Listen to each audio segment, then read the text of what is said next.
What's up, guys? Welcome to the Kenrald Experience. Today, we're going to talk about scarcity. Last week, we talked about money. I introduced money, and pretty much for most of the series, we talked about what money ought to be, what true money, real money, ought to be. Remember, we're trying to figure out the economics of Africa and how to improve the situation. So today, we're going to talk about one of the fundamental problems. Actually, if you ask me, the most fundamental problem in economics, and that's inequality or scarcity, and how scarcity is used to keep Africa in chains, enslaved. Okay, so what is scarcity? I've already said scarcity is a problem upon which all economics is based. You know, so that means limited supply or limited demand, inequality, pretty much. That's the best way to define scarcity. Um, um, or we can say that with man's unlimited desires, that's man's wants and needs. Things that you want. Things that that you don't have. Like say you were born black, and of course you want to be you're not white, so maybe you want to be white, or you're born white and you wish you were a little bit darker, or you were born in Africa and you wish you were born in Europe, and all those are desires, and or you have one car and you want 10 cars. That's also a desire. If you want you're renting a house and you want to own land and your house, that's a desire. So these wants, being unlimited, because as a human being, you pretty much, you're created in God's image, so you want the whole world to yourself. Create a problem of scarcity, because there are other human beings on earth that also have similar or even pretty much exactly the same unlimited desires. And so there comes a problem of scarcity, because in that egocentric world of wanting everything, you can't have everything, because other people have to exist in that space as well, so you have to share. That's good. So the scarcity of resources, that inequality problem, forces man to make a choice on what's important, which is okay, maybe I'm okay being black, you know let's focus on what would be good for a black man, or maybe I'm okay being white, let's focus on what would be good for a white man, or maybe I want um, I want a house in the city, but that's going to require me to, have money and stuff like that. So I'd rather stay in my village house, or to make choices among these. To make choice. That's one other important concept in scarcity: choice. Choice on what's important. So the unselected. So if you make a choice to do something, what is not selected is the problem of opportunity cost, right? So opportunity cost in nature is that undue suffering, you know, and undue suffering is one way we derive meaning, by the way. So making the choice to allocate the scarce resources amongst the unlimited desires is what fundamentally is economics, right? So economics is doing something about it, doing something about the scarcity, the unpleasant situation. So doing something about it is seeing how to distribute the little you have and how to gain more and things like that. So that's all economics, you know. And in economics, making the best economic decision is efficiency and equity, and equity is the solution to inequality, where we started this whole story. So this condition of inequality, in which individuals are forced to make choices amongst available alternatives, let's say to stay put, like Christianity advises that no, be content with what you have, or to do something about it, like enlightenment advises that no, all these old use, you can get whatever you want, is fundamentally scarcity. I want us to take note of three key terms. Choice. Choice is taking a decision. Unlimited desires, unlimited desires is that a desire is the urge to improve the status quo, improve the situation. Opportunity cost, and that's if you choose not to act upon something, the pain, the remaining suffering, you know. And Christianity was invented to say that, yeah, suffer for a bit, stay in that status quo. One day, the Savior will come and take you to heaven. So it's interesting when you start piecing together some of these things. Anyway, so yeah, exactly. This is how morality, Judaism, was formed from art, because Judaism is making a better is making a move upon the old status quo. So instead of the 42 laws, now we have 10 laws. And then also, this is also how Christianity emerged out of Judaism. Instead of the 10 commandments, we now have 2 commandments. The choice of waiting for the Savior as a way to contend with the undue suffering. That's pretty much the economic essence of Christianity. And Christianity is preached in Africa to make you,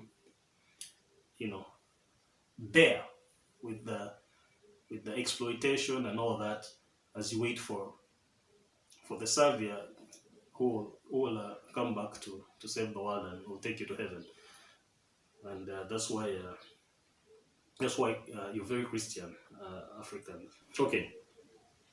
So for all history, the only rich place that has ever existed in this world, the place that has always been rich, is Africa. And that's why because Africa is the beginning of life, and that's why you'll find that all morality, let's say, whether it's Islam or Judaism, actually Arabic or Judaism or Christianity or Islam, because Arabic and Islam are different, all arise out of Africa or emerge from Africa, because it's easy to practice spirituality, to be thankful, to worship, when you're rich.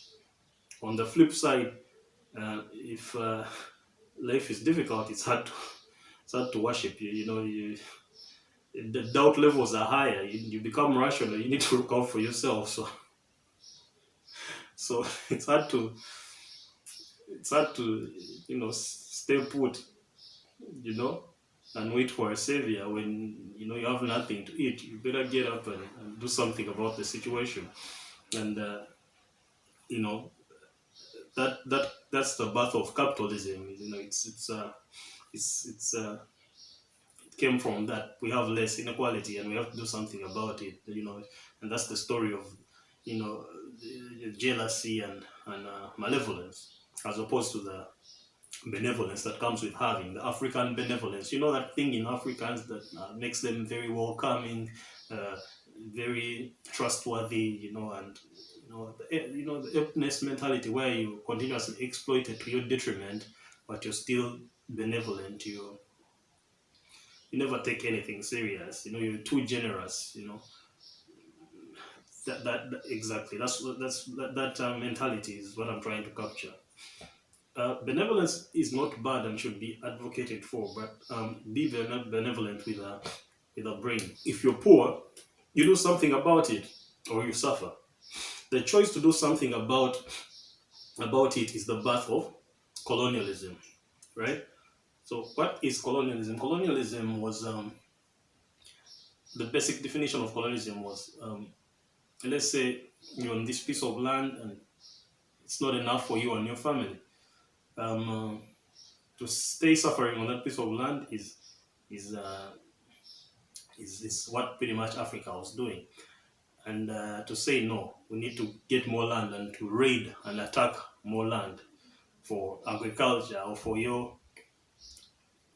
whatever you think is valuable to you is colonialism. So taking over land, consideration for the natives of those lands, because colonialism assumed that any land that was possessed was unpossessed land, which means that it had no owner privy to the takeover, to the colonialism. right? So even when they were colonizing Africa, that's why they use terms like discovering Africa or discovering the New World. That's for the Americas, because it was documented that there was nothing in this land. I discovered it. It's no regard for the for the natives of those lands. Anyway, so colonialism is that you take new land to improve the situation, and this was done by force or whatever means, because the natives were there. They're not going to be happy with you just coming and colonizing them. So normally it was war, and then once you've conquered, it arises the problem of sharing. What you've conquered, the loot. So you've gotten a new piece of land. How do share the loot? How do you share that piece of land? And then from that arises the problem of economics, because economics is pretty much allocating the resources, sharing the loot, or sharing what you have. Now, if you've never colonized, let's say like for the Africans, or if you have plenty and are able to satisfy everyone, sharing is less complex, right? Sharing was benevolent, was fair, because there was enough for everyone. Like a lot wasn't needed, so we didn't develop a complex economic system. On the other side, if you have little, you must come up with smart ways to share the resources to avoid civil, social conflict, civil strife, things like that within your society.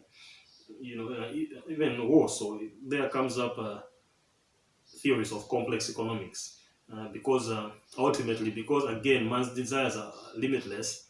The next problem will be we want more, and so even the consideration of war, is economic. So war is actually economics. This is how war becomes economics. For those who don't understand that every single war taking place is just money, is economics.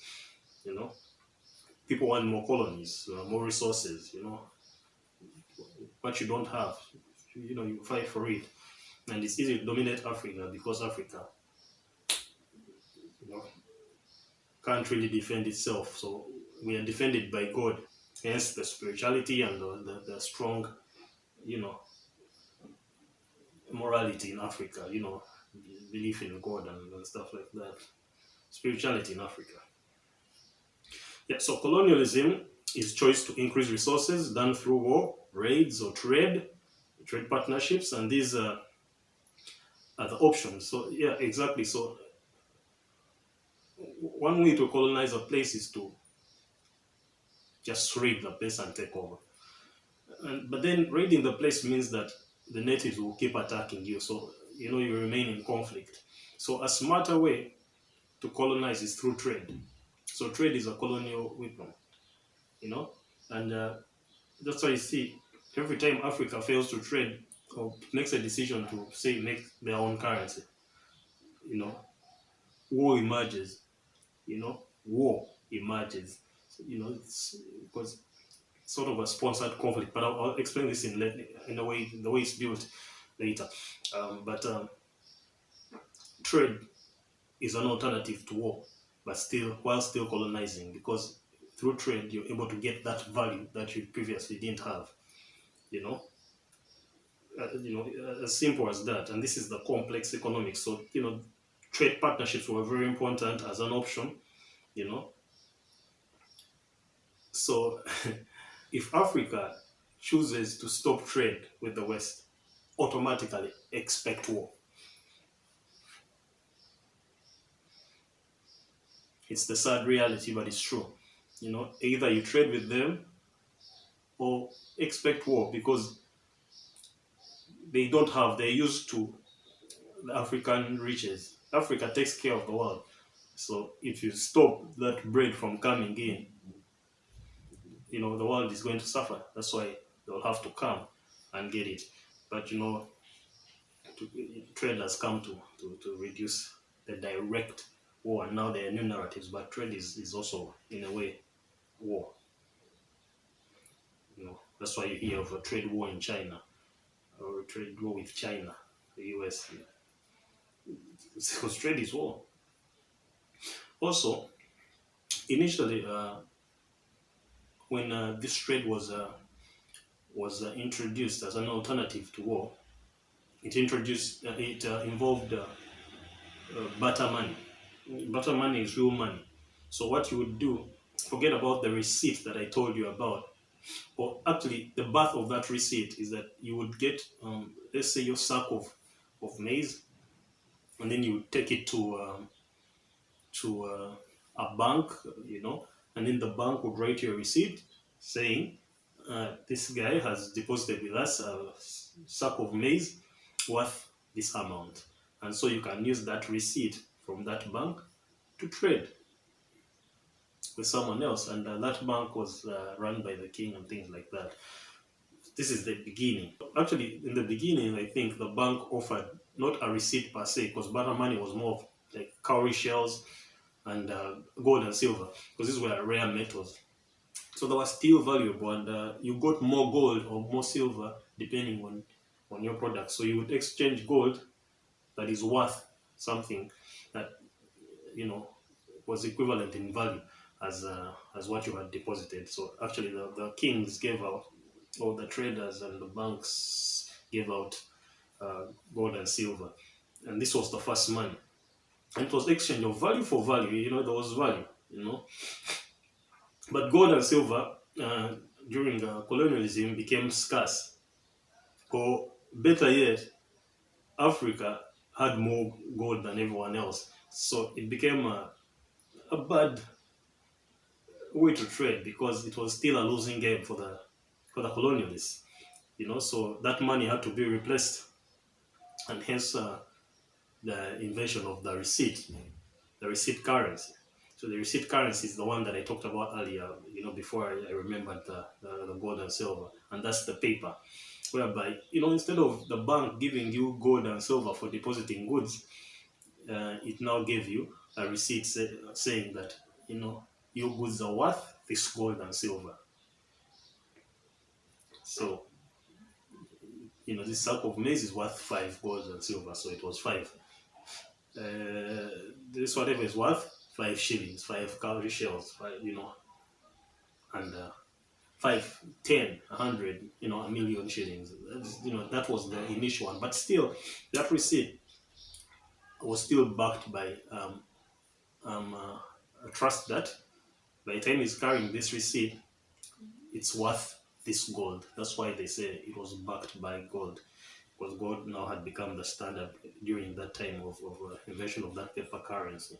Yeah, But it still also had this value, not as much value as the real gold, like I said, but it still had value, because you had to deposit value. You had to deposit, for example, a gold with the bank, and then the bank would give you that paper saying he has deposited this gold with us, and so you could use that paper to trade.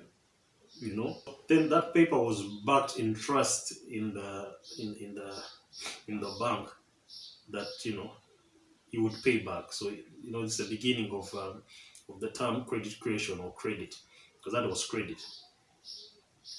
Anyway, but also that caused a problem, because states, the new states then, the European states, ran out of gold, so they couldn't deposit gold anymore for money, and so there was a big challenge. And then they derived the Fed that came up with the new currency that is still used today, and that was fiat money. Now, fiat money is not backed by anything. It's just a paper with a number on it, issued by the Fed, because I don't know why. It just makes no sense, but it's now what we use. It's actually backed by debt, and that's why you hear of terms credit creation or credit, because it's backed by debt, because it was like a promise. You say the Fed would write you a paper to say that, okay, have this paper, but you're indebted. So it was like it's like every time you receive money from the Fed, it's a loan. You understand? So it's backed up by that debt. So every time someone gives you money, you owe them something. So actually, fiat money, the biggest value behind it is debt. So it's backed by nothing tangible, just debt. And when you receive money, you've borrowed. Anyway, you receive money, you've borrowed, and you have to either pay back through work. That's why you have to work to receive money, or you have to pay back with something valuable. Let's say that's why you buy things, because those are the value that are coming, and then the person there receives money, fiat money. Because you're exchanging the debt that the first person that received the money got, and that's normally the country. It's a whole bunch of bullshit, but it's our reality today. And so that was the birth of fiat money. But again, like I've explained, this meant debt for the West, because fiat money was borrowed from the Fed, so it was the debt to the government. And so the West had to figure out a way to reduce this debt, and hence that's the invention of balance of trade. Balance of trade is you must have more exports than imports, right? Or else your money loses value. So in this way, Africa was buying back the debt, because using the first debt money, all the debt was going to the Western world. But now with the introduction of the balance of trade concept, then because Africa, of course, naturally was unable to produce more, because industrialization caught up last, technology advancement caught up last, and also were used to sending out, say, real primary value, real value. It became a problem, because again, what was popularized as valuable products were the tertiary products. The blood became more important than the heart. So the blood was sold as more valuable than the heart, because it's more processed, which is the beginning of insanity in economics. So a balance of trade would guarantee two things. That it would guarantee African desperation to export more and more and more value, in exchange for the tertiary goods, garbage if you ask me. And then Africa would also borrow, and through borrowing they would to make the fiat money valuable. The education system is what is used to promote that fiat value, because like right throughout school they preach urbanization, they preach commercialization, they preach a man needs a car, a man needs the internet, a man needs what, and all these are things that are tertiary, that can't be provided naturally, right? Or well, we haven't figured out that yet, because you can't say they can't. In Africa, using psychedelics, people are already communicating with nature, so maybe there's a bigger internet than even this internet of phones. But yeah, anyway, you can't get internet out of just the raw minerals. You need to make phones, and then the computer network is the internet. So this is what's preached as valuable. So the material to make phones is seen as trash, and the internet is seen as the most valuable. In that way, Africans are taught to crave for the internet, and crave for the product that they can't produce, and render their primary products as invaluable. You get it? So like I said, the blood becomes more important than the heart, as if the blood can exist without the heart. If anything, the heart should be more valuable, because if Africa stops sending those raw materials, you will not have the phones made, So at best, let them all be the same price, but such is the economics of scarcity. And anyway, that brief description, this is how Africa is permanently enslaved, and war is the alternative to trade. Those are the two lessons we draw from this. How again was Africa forced into this situation? War is one. The second is, but war wouldn't be enough because, okay, you're not going to just kill everybody because you need to justify uh, why you're doing what you're doing. They killed as many as they could, but killing people is killing customers because again, it becomes useless if you own the world, but you're alone. That's money. A lonely person will not be happy even if they have money. So you need customers. Trade doesn't make sense if you're just manufacturing things and you can't sell them. It's not trade. It's boring because well, you have them. So the internet can't work without customers. So killing Africans wasn't a long-term good solution, and that's why the threat of we're going to wipe out Africans is garbage. Africans can't be wiped out. It makes no economic sense. Even if I took away the element of even if you wiped out all Africans within a few years, black people would still emerge because such is nature.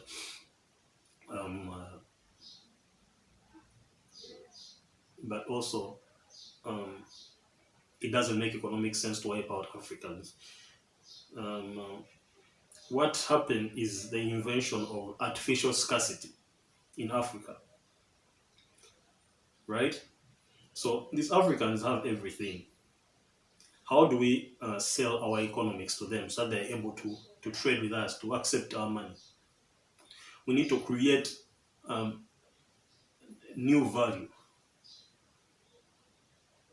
that they've not seen. We need to create value out of nothing, out of what we have, or out of nothing, and render it valuable for them. And in this way, show them new desires that they will also be forced to want to pursue. And in this way, we justify trade. I give you a mirror, you give me gold. I give you a doll, you give me coffee. That's the trade in Africa, by the way.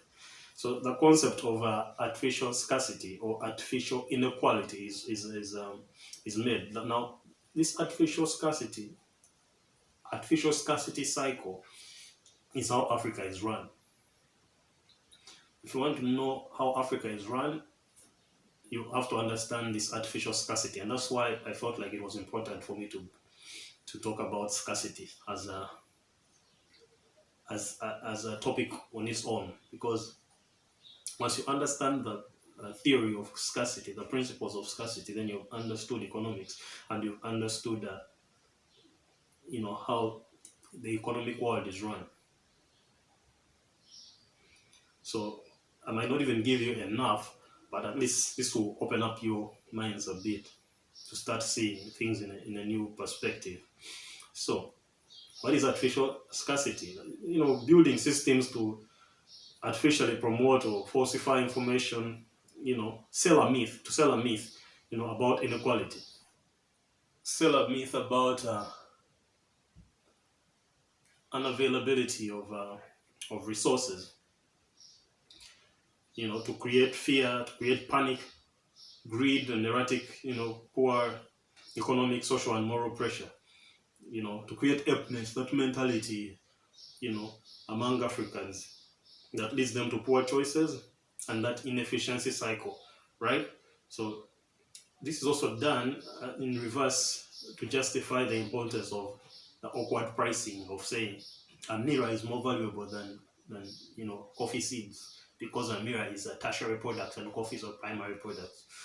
That mentality, and also the need for fiat money, because fiat money is not backed by anything, but fiat money is more valuable than than what you have, because fiat money helps you be able to buy what the mirror that you don't have. So whatever you have to do to get that fiat money, including giving away your gold, that's the insanity in African economics anyway. because real money doesn't exist, so it's hard. Yeah, so in principle, individuals choose what to consume. Those are the mirrors, the doors, fiat goods, and then society what to produce. But now, the fiat goods are the ones that are made out of Africa, which means that if Africans desire only fiat goods, then they are forced to always have to buy from the West, right? Because the only goods that can be produced from Africa, even if they are identical to the Western ones, will be local. They will not be exotic, and so they will not be as valuable. I mean, you'd rather wear a Gucci suit than the same African suit, even if the African suit is made out of better material, because it's not Gucci. So the concept of branding, a branded good, that's that fiat value. It's just a few words that make something way more valuable than something that is materially even more valuable, right? Anyway, so now that's what I mean when I say fiat goods. So anything local is non-fiat, and so it's cheap. And so the media, the education, morality, or the church, and the new culture, is used to teach that perception, that insanity, to accept fiat goods as superior to primary goods, right? And so that keeps the balance of trade tilted, you know. So scarcity and inequality, which was a myth in old Africa, where you were satisfied because, we believed God.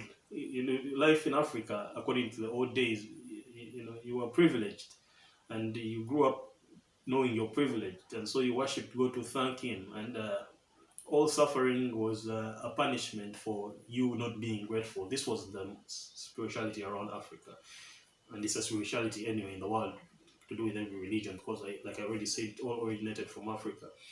But institutionalism, the beginning, the rise of kingdoms and things like that, and later colonialism and government and states and things like that, and then schools and what, caused that, created that mentality, today, that sells inequality, that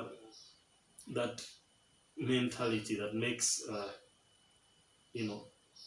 scarcity real. So inequality is real but artificial,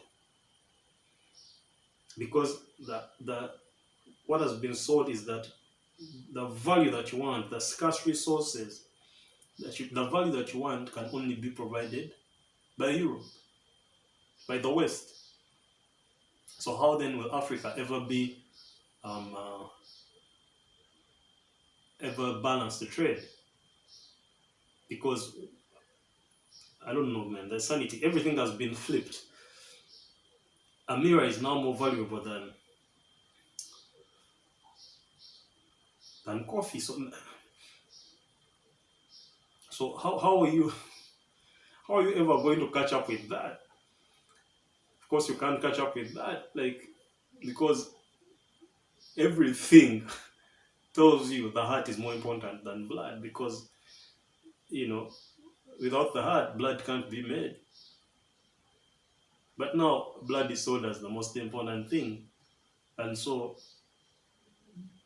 it just doesn't make sense, but it's what is sold and it's what it is taught, and so we are living in a fake world where there is fake or artificial scarcity, and this is pretty much the concept of artificial scarcity. So what are these resources? The primary resources are land, labor, and capital, but of course land today, since again during colonialism, land was all taken up by the state, so the state owns the land, in fancy phrases like, or the state holding the land or issuing land titles on behalf of its citizens. Like, it doesn't really own, but it just controls and things like that. But the truth is that they own the land, and eminent domain helps you to to understand that concept, because government can come and take over any land and compensate you in whatever way they decide or they want to, or they feel like your land was worth. So who really owns the land? The state. Anyway, so that's how the government takes over the first resource. And the state, as I said in the previous video, is just an arm of the colonialists.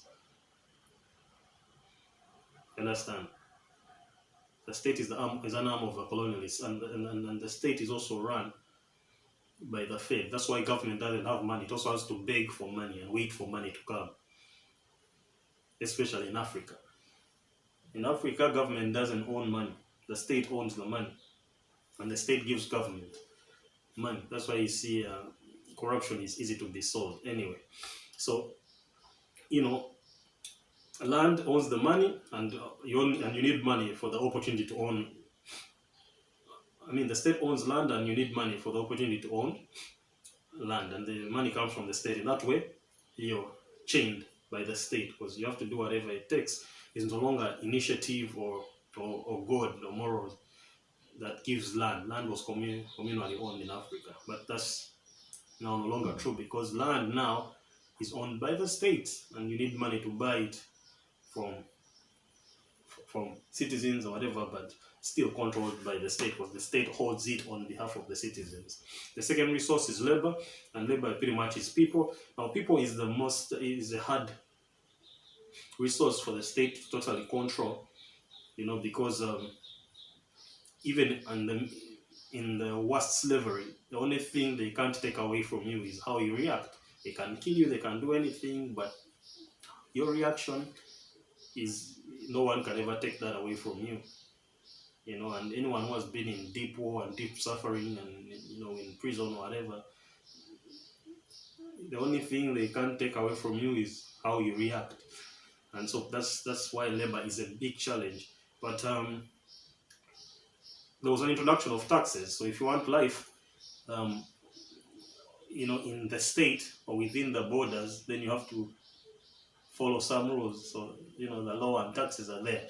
In that way, they there's no more free will, and that's why people don't understand the concept of your inclination or your passion or doing things out of responsibility, because there's no more luxury for doing things out of responsibility, or at least it's deliberately emphasized that Africans are not subsistent, because if they become subsistent, then they might regain back the sanity to know what's valuable, to know that they don't really need all these fiat goods.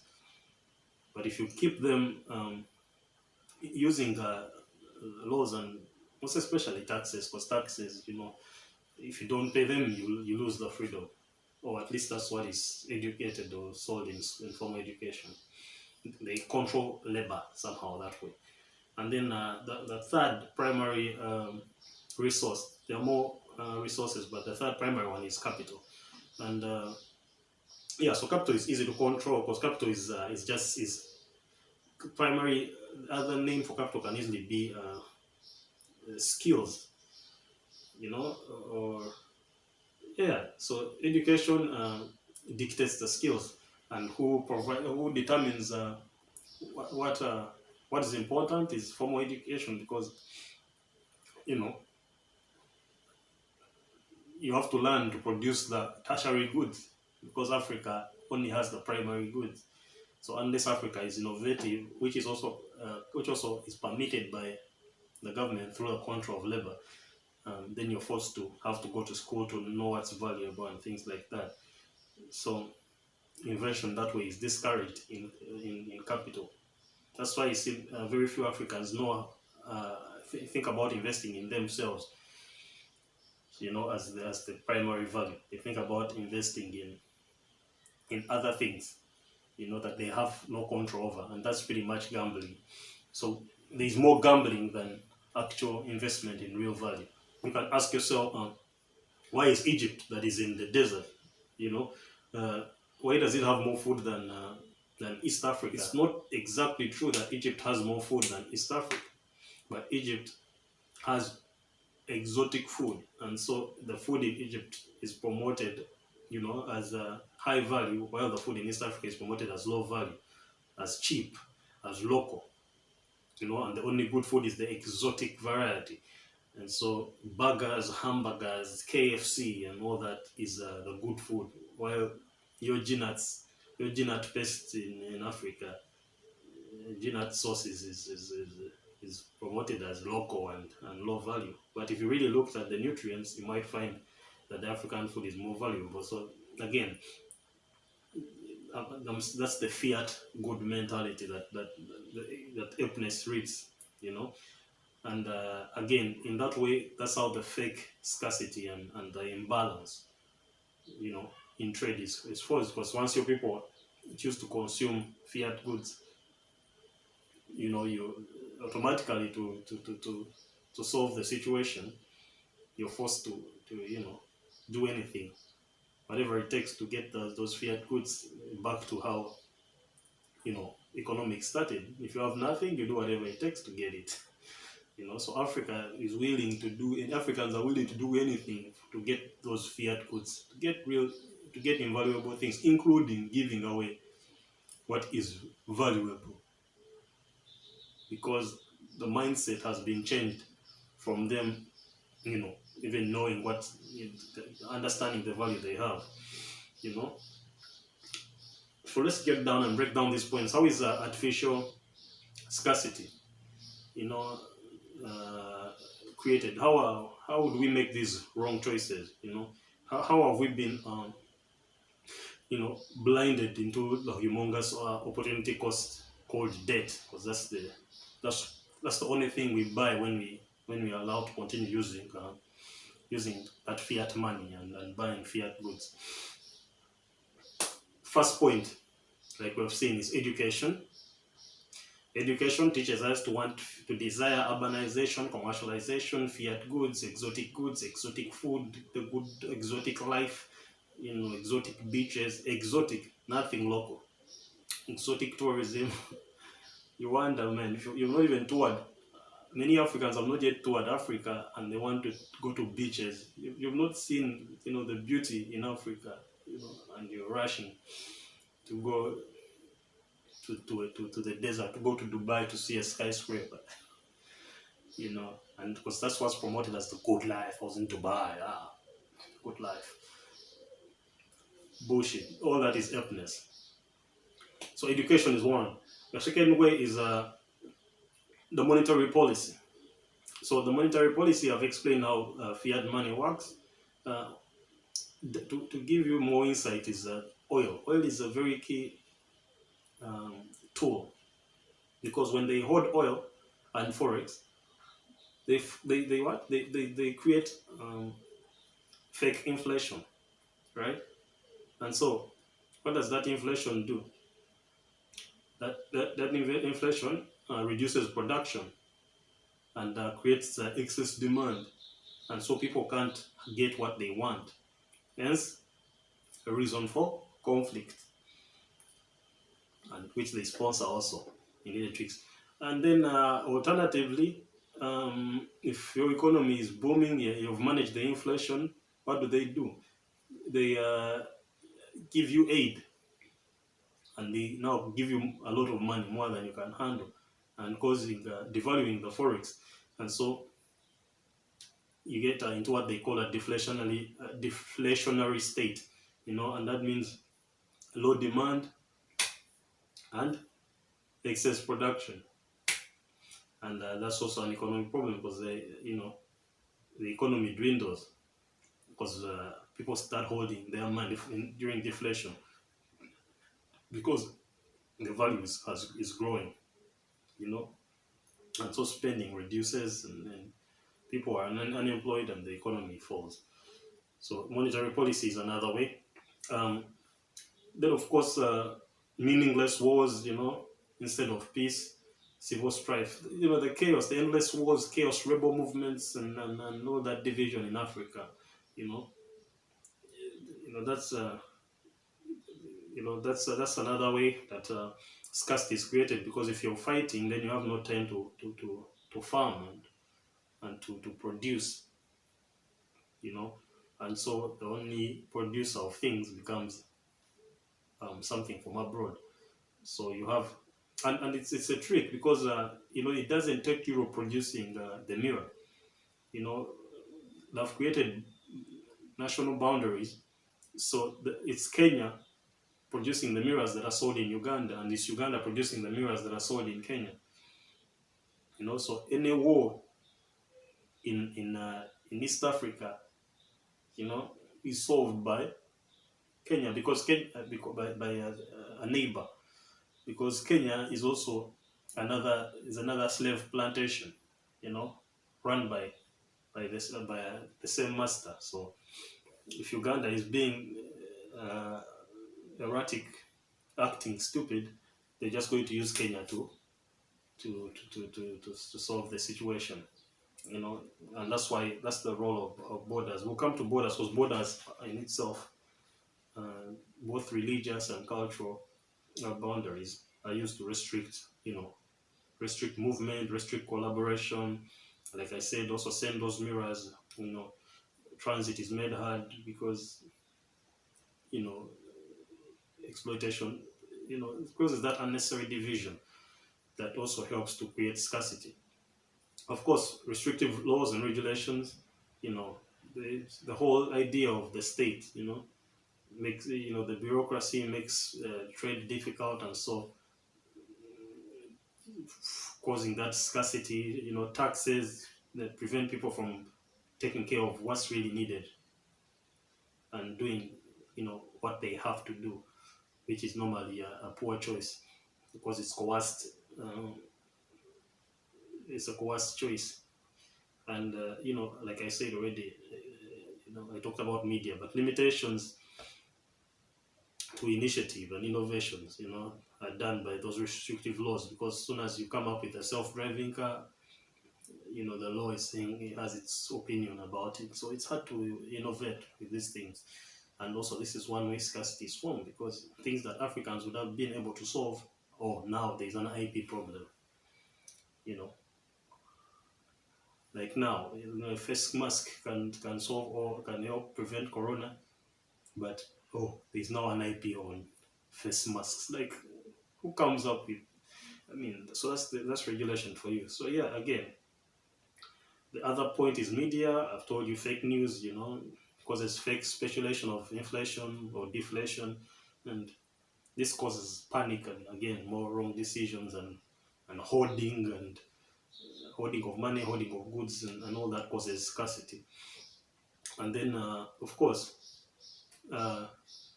fostering aid, donations and things like that. That aid propaganda, aid is actually used by European or Western politicians to rob their own economies, because deal with an NGO, get money from the European government, bring it to Africa, and take it back in your name on an offshore account. So aid is even used to steal money from Europe. It's not used to benefit Africa at all. But for Africa, it's used again to cause deflation or inflation based on whatever motives they want. And whatever countries have either been collaborative or not to this problem. So that's how, in that way, using those few, there are many more if you really went into it. This is how artificial scarcity or inequality is created in African society, right? And the effects of this, the trap, is of course dependency on government, because you have no food, you're under war, the only person that can negotiate with the West is the government. So you depend on government to help you. Also, government is the only person that is able to borrow from the Fed. So again, you depend on government. So it causes that dependency cycle. And because for government to fulfill your needs, since it doesn't make its own money, it has to borrow money. It causes that debt. So national debt becomes a real big problem in Africa. And it's a debt dependency cycle. Debt building, dependency, endless dependency cycle, right? Dependency on politicians, because of course government is run by politicians, and so there is no structures in Africa. they are individuals. People don't vote the office of the president. They vote a certain personality it's not about real substance. It's about personalities, which is also in its way about economic decision. But anyway, these personalities on the villages, let's say MPs and people like that they become,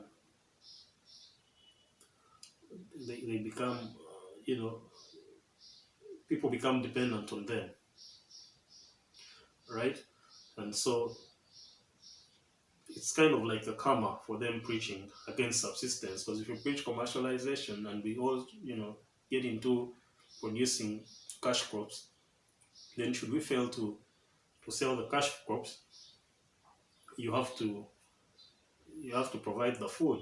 And and the president is hard to reach, but the MPs, you're there in the village, in the county, so it's easy to catch up with you. So there's dependence on the MPs. Now MPs, of course, you can't take care of the whole village. You don't have that money, and so you become also, corrupt, because you need the money to take care of your people, because you need to be voted into office for the next term. So you do whatever it takes to get that money, and that's what that embezzlement is what is corruption, the endless corruption in Africa, and corruption can't be fought because it's justified by the dependence on not only government but also on politicians, by the African people, who, because of the fake scarcity promoted by the government and the politicians. So it's a cycle, because now the politician is preaching that people should not grow their food and grow cash crops, because all good things come out of money and fiat goods. On the flip side, African fiat goods are not bought because people want exotic fiat goods. Those are the real fiat goods, the valuable ones. And so because Africans are not selling, they have not grown food and they have not sold, foods go to waste and they are hungry. So who do they turn to? The politician. So what does the politician do? Beg for money. Begging is debt, and when they beg for money, they give them, because the money they give you is not enough. Corruption comes in, stealing government money, so that you can buy votes, you can hand out to people, and that's the cycle. Rural-urban migration causes that inequality or chaos trap, because now you're in the city, because it has been preached all your life that once you go to the city, everything is solved, and then you reach the city and there's nothing. But now you're trapped, because you feel like you've invested so much, you've sold all your land to go to the city, and so either the city works or it works. There's no turning back, and this is the trap. Many Africans are trapped in cities because they've sold all their land, they've given up all their land in the country, the true value, the true riches, forgetting that the richest people in the world live on ranches and live in the country, and have run away from the pollution and the noise and the crime in the cities. Africa, where living in the country comes naturally, have been sold the reverse, that the rich life, the good life is in the city with the pollution and everything. This is the emptiness that I'm trying to reveal to you. Again, commercialization of life is another way, making you money-minded instead of value-minded, and creating that inefficiency cycle. And then finally, bad systems of fixing bad choices. You already made a bad choice, and so trying to fix it, you create a bad system. And so first of all, the system is bad. Second of all, what you're fixing is wrong. It's not working. It doesn't work. So even if you fixed it, it wouldn't work. But you're dying to fix it, and to fix it, you're using a bad system. And this is what the education system sells: just confusion upon confusion upon confusion. So now we have introduced scarcity and talked about the real problem, which is artificial scarcity. So I always like to end with how we can resolve this. How can we resolve this? So remember, we started by saying that this scarcity is the basic problem upon which all economics is based, right? Limited supply or limited demand. So African economics is based on a different scarcity, because what we lack is the intangible, while the West lacks the tangible. And we need to understand that the tangible is more valuable, even though our mentality has been reversed and it has been made true through happiness that intangible value is actually more valuable than the tangible. And that's not true. So that's one thing to realize. As a result of that, Africans run the economy assuming scarcity of value, because value has been made the intangible, hence the talk of value addition, because you're trying to make the tangible more valuable for trade abroad. So you're trying to even add more value to something that is already very valuable to sell it abroad, so that you can purchase and something intangible and less valuable, but has been made valuable through the ways we talked about earlier, the education and things like that. That between the heart and the blood, a person without a heart can't tell you that blood is more valuable, because they need the heart. And so we need to stop selling out our heart for fiat money that has no value, and demand for real true value in our trade. Now that's deep. Think about that. Because we need to exchange our true African wealth for something valuable, not just papers. And unfortunately, papers have been sold so much, because today Africa is so dependent on those papers. Papers stop you from building good infrastructure. Papers stop you from research in medicine, because no one will do anything without being paid first, without money first. Paper stops you from value addition. You can't even work on yourself. You want to start a business because you need capital. Paper stops you from subsistence. You want commercialization. You're looking for money so quick. You don't want to you don't even see the value that you have. Among many other things. So self-reliance, without money, will help you restore this sanity, and begin controlling value. Self-reliance will give you immunity against the fake, balance of trade and disruptive moves, especially used on oil. I told you oil is how they control Africa. Hence, that endless war. The endless war is about oil. African economic systems cannot be based on the same systems as the West. That's simple. Our economics should be different. So we need to start teaching different types of economics. We should rather be based on different fundamentals. We have all the resources we need. We don't lack anything of tangible value. What we lack is skills and teachers. And that's the only reason why we may trade. But also to make trade fair, we need to think of using our own money. Get it? Yeah, we need to think of using our own money. In the last episode, I explained the meaning of money. Why should someone else determine the value of our receipts? If money is a receipt, then I think our value should be banked in African banks that are able to interpret that value. And so the receipt should be issued by African banks, not by by anybody else. Let's see if this is now way into it if we have finally gone back to value money. Otherwise, if the game is fiat, then we need to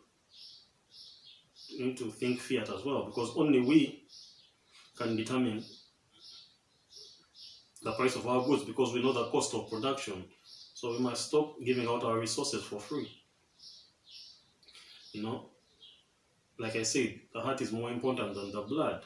So raw materials are more valuable than the finished products. If you want to prove it, you stop exportation of the primary goods, and you stop this by doubling the price and see if they will not pay. If they will not pay, then they will not produce the goods. Let's see how far recycling can take them. Double the price for these raw materials and insist on it, and work on self-reliance, and start teaching the kids the future to think about, to see real true value, not fiat money as value. To do things without fiat money as an influencer. Forget about the papers and focus on real true value, on self-reliance. This is how you get back to true sane economics, African economics. Economics of plenty. Right? Yeah, so money is a trap and trade is the weapon. That's another key lesson in this podcast. Money is just used to keep us deflated or inflated at will, to justify chaos, and then chaos turns into war, sponsored war, because that's the way they check. That's why they get you back into slavery every time you try to escape, So we have to understand that it's a sacrifice. It means war, but we can't continue to use this colonial, imperialist, fiat money to reflect our value. At least it's biased to keep that tilt in the balance of trade. It's biased to maintain that ongoing theft. It's biased to maintain colonialism. That's why Gaddafi was killed, and many others have also been killed before for advocating for, an African value-based currency. We need a new education system, teaching truth and adapted to African realities, and not Western games. We also need new money. We need new money. We need new money. We need a new currency. We need a new currency. And if they insist on remaining in that fiat money arrangement, then we need to go fiat too. We need to stop giving out value for papers. Papers buy papers. Something for something and nothing for nothing. Africa must stop exchanging value for papers. That's straight up.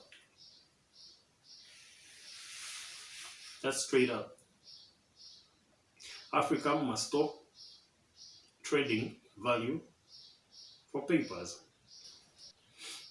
In conclusion, we need to understand the role of gods. That's the African way. Our morality, We need to restore that culture that preserved and worshipped Mother Earth, and followed Father culture, with the rebirth arising as a new sun every day, with every generation as a new birth, where we value the future, the new generation as the new sun that would be born. We need to understand and see how religion is used to divide us through creation of fake inequality, like I already said. Creation of the chosen and the unchosen. Because everyone was chosen. Everything started in Africa, so shouldn't we know better who was chosen and who wasn't? Finally, Africa needs to stop raising cowards. A black man is a fierce warrior, ready to die for his values, for his morality and for his family, protected by his ancestors, culture, and always resurrects, because he's the child of the sun that resurrects every solstice, that resurrects every morning, the Son of God. You know, the African is a remnant parent of humanity, and the world probably can't exist without the African. And that's why all these interracial marriages with anyone African ends up creating another African. Even a total wipeout would recreate a new black race in the world because it's a mark of God. That's why there are black Chinese, black Europeans, black everything, because it's a mark. It's a mark of God. This is the story from the Bible about the gods Kaikuzi Hoka. That was the beginning of the story. Or Ra, or Heru, or Amunra, or Moshe, or Jesus, or Jesus. You know, that when the African is killed, he resurrects. He resurrects in the land of true plenty. The African is the chosen one. Thank you guys. See you on the next blog. Please, if you haven't subscribed, subscribe. You can send your questions through the message and also hit the like button. Thank you for the support and welcome to the experience.